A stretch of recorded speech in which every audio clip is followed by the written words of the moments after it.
Alam niyo po ba kung ano ang pinakamagandang love letter sa lahat? Ito ay ang Biblia o Bible. Marami ang nag-aakala na ang Biblia ay set of laws, batas, kautusan, kasaysayan o buhay ni Jesus lamang. Pero sa katunayan, ang Biblia ay isang love letter. Ito ay isang liham ng pag-ibig na nagpapakita kung paano na in love ang Diyos, ang makapangyarihan at lumikha ng lahat sa tao at sangkatauhan.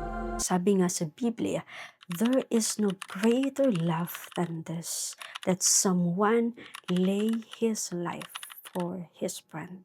Minahal tayo ng Diyos mula pa simula hanggang ngayon. Sa darating na Holy Week, naway maalala natin si Kristo, hindi lamang na ating tagapagligtas na ipinako sa krus, kundi siya rin ang tunay na nagmamahal sa atin. O sabi nila, lover of your soul.